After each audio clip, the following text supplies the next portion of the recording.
Welcome to this evening's programme. First tonight, how a father of three was arrested and charged with assault after a confrontation with a group of local youths near his home. Roland Digby is due to appear in court tomorrow. He was charged after the police that he had called on for help ended up arresting him.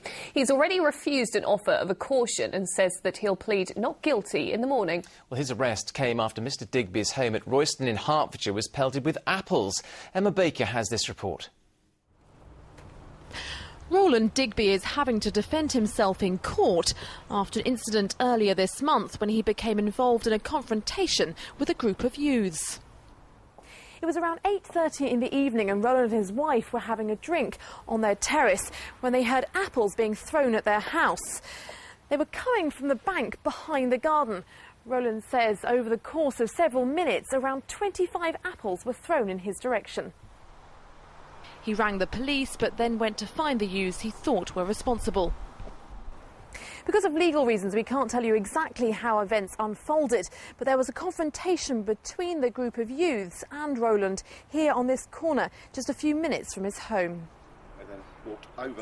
Over the course of the evening, Roland and his wife say they rang the police several times.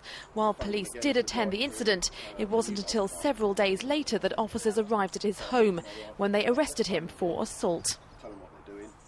He's now due to appear at Magistrates' Court tomorrow. I shall definitely be pleading not guilty, because as far as I'm concerned, I've done nothing wrong. No one from Hertfordshire Police was available for an interview today, but in a statement it says, "We have not lost sight of the circumstances surrounding this incident, which are still under investigation. Our inquiries continue and further police action is expected as officers respond to further allegations." Roland has now made a complaint to the Independent Police Complaints Commission.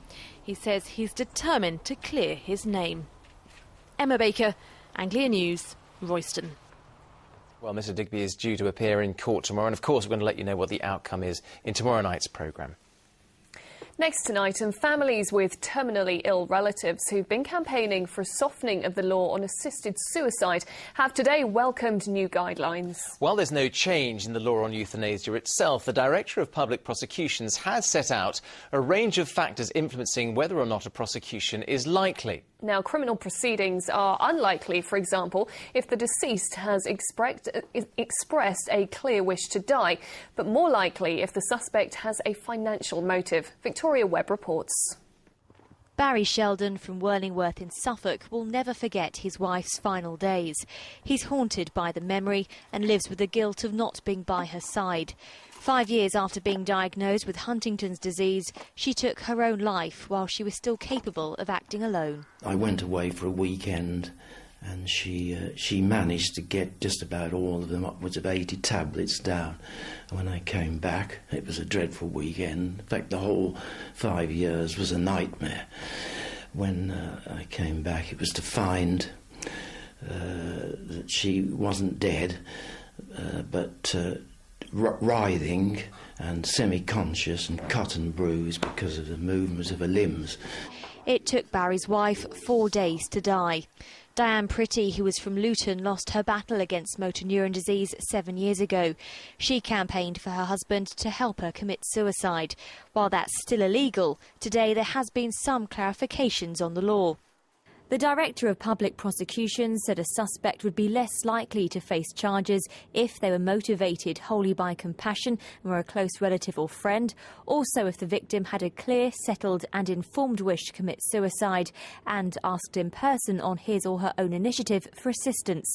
Charges would be more likely if there was a financial motive, if a suspect had persuaded the victim to commit suicide, and if that victim was under 18 or in some way hindered from making a decision themselves.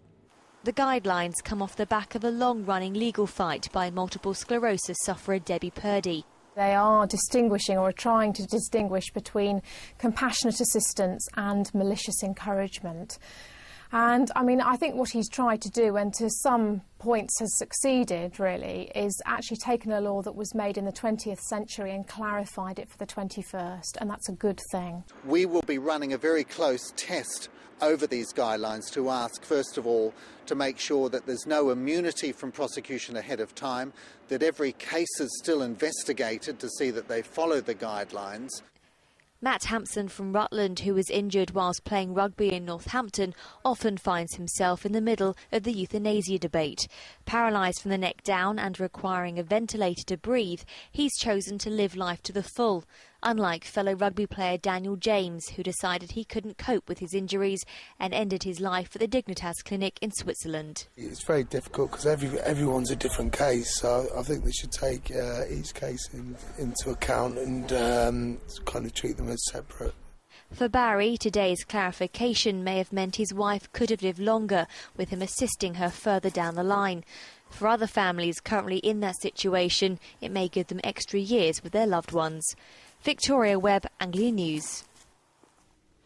Now, the Norwich South MP Charles Clarke has once again called on the Prime Minister to resign if the Labour Party is to have any chance of winning the next election. Yes, in a scathing interview in the London Evening Standard, the former Home Secretary said Gordon Brown's own sense of dignity ought to prompt him to step down ahead of a likely election next May or June. Well, our political correspondent Emma Hutchinson joins us live now from the Lib Dem Party conference in Bournemouth. Emma, I guess they're loving this down there. It's pretty damning stuff, isn't it?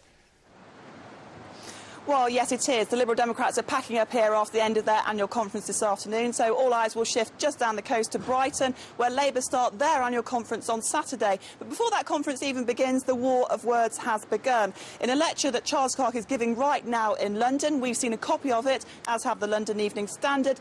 He will do a stinging criticism of the Prime Minister. He will say his leadership is weak, uncertain, tactically unsure and lacks vision.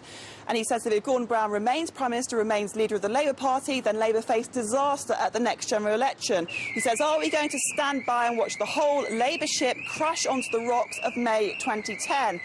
Now, Charles Clarke believes that he believes they will need a new leader to do so. He says there should be a lot of change within the party, and he says that Gordon Brown should stand down and retain some dignity. So a pretty stinging criticism coming just days before that annual conference begins in Brighton. But Emma, haven't we heard all of this before from Charles Clarke? How significant really is it? Yes, we have heard it before. The timing, it comes just days before the conference. Of course, this is the last party conference season before that general election, so Gordon Brown would have been hoping for some good headlines only during the week in Brighton. But as you say, Charles Clarke is no big fan of Gordon Brown's. He's called for him to resign before, so I think it would be quite difficult for the Home Secretary to really land a blow on the Prime Minister. The Prime Minister has written an article in a magazine. He said that he's no intention of standing down. He's absolutely determined and resolute to carry on getting Labour's message across. I think the question is how many Labour MPs agree with Charles Clarke and how many are prepared to stick their foot, if you like, and say so at next week's conference. Emma, thank you. We apologise for those technical problems we had there. Now, the Addenbrooke's hospital site in Cambridge could be transformed under a master plan unveiled today. It would see the campus double in size by 2010, covering 140 acres rather than the current 70 acres. Developments will include a children's hospital and the relocated Papworth Hospital. If planning permission is given, it's hoped that staff numbers will increase from 9,000 workers to 17,000 in the future. Well, next tonight, a squadron of Tornado bombers from